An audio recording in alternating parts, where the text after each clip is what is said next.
Hey everybody, it's now time for HBK Vic Review Flicks, and today's movie is Real Steel. Robert and I both saw it today. It's been out for about a week, and brief synopsis of the film. Charlie Kenton, who's played by Hugh Jackman,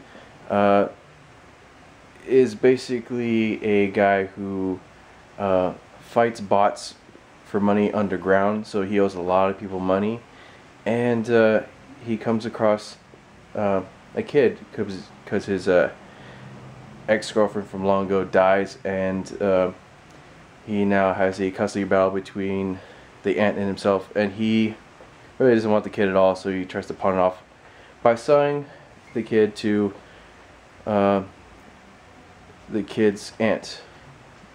The problem is the aunt is going away to Europe for like 2 months, so the guy's stuck with a kid over the summer, and they end up befriending because they find a robot, and they get this robot to actually fight.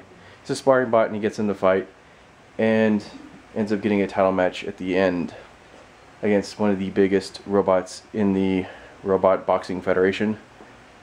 Then we get right into it. Directed by Sean Levy. I have not seen any of his work, but I will link the IMDb so you can see everybody's IMDb credits. It was really good. Didn't have any problems with any direction. It looked like the actors got what they needed in each scene.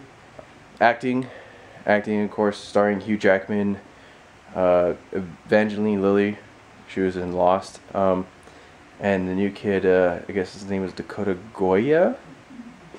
Wasn't that bad. Their parts were really good, and I think they got the essence of the characters. The kid at times was a little bit annoying, but every child character is going to be like that. Writing was pretty solid. It has its cliche moments, but it still worked nonetheless, and the story did not drag at all. I mean, there were some minor parts, but that could be cleaned up in editing, which kind of wasn't. Cinematography was really good. Nothing too special. No ridiculous camera movements. Lighting was really good, especially when they brought up like ridiculous futuristic lights, which is awesome. And of course, it's set in the future, so ridiculous stuff. Watch again about props and production design. But it still worked. Production design was really good. They tied modern with futuristic, which made it pretty cool.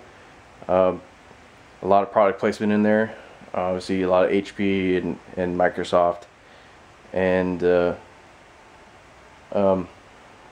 that's the future now. Is everything's loaded with product placement. The props in there, the futuristic computers and stuff was really good. Sound design was okay. Nothing too special. Same robotic stuff, and not that bad. Alright, overall, I would give this movie a 4 out of 5. It was still good.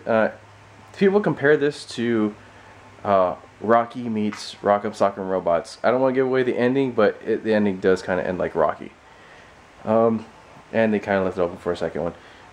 But it's still worth seeing. Well, maybe worth buying on Blu-ray and DVD, maybe, if they load it full of features.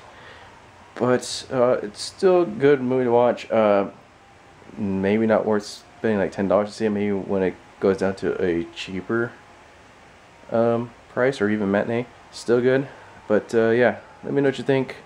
I'm gonna put a link of the trailer up on the top. Also, the Avengers trailer came out. I'm gonna link that as well. And the American Pie reunion, I'm gonna link that as well in the video and down at the bottom. And since Robert went with me, here's what he had to say. And I will talk to you guys later. Alright, bye. Alright, what'd you think of the movie Real Steel? So we went to see Real Steel today. It was an okay movie. Worth the buy. I'm not really gonna get it because I don't really like owning DVDs anymore. Plus, You know, you can download them from like iTunes or Amazon. So, you know, probably do that maybe. Uh, for me, am I gonna buy it? Probably not. You know, I have to have movies that I know I'm gonna watch and, you know, forever keep. But as far as the movie goes, it was a little bit long. Good action sequence. I had some cheesy parts in there. You know, I love you. Did have some of those parts in there. Got a little mushy gushy. Overall, Real Steel, giving it a 5-star rating. Well, let's just go a 10-star rating. Probably like maybe like a 8.5. You know, it's not bad, but it's not something you're gonna want to pop in like every single day and watch. It was roughly about an hour and 35 minutes, maybe 45, maybe longer. I don't know. I wasn't really timing. I'd say it's roughly around there. But to see it in the theaters, it's pretty good. Sit close to the screen, you see like lots of action. You're like right up in it. So yeah, 2 thumbs up. Give it 1.5 thumbs. 1.5. So not bad. Tell me what you think, YouTube.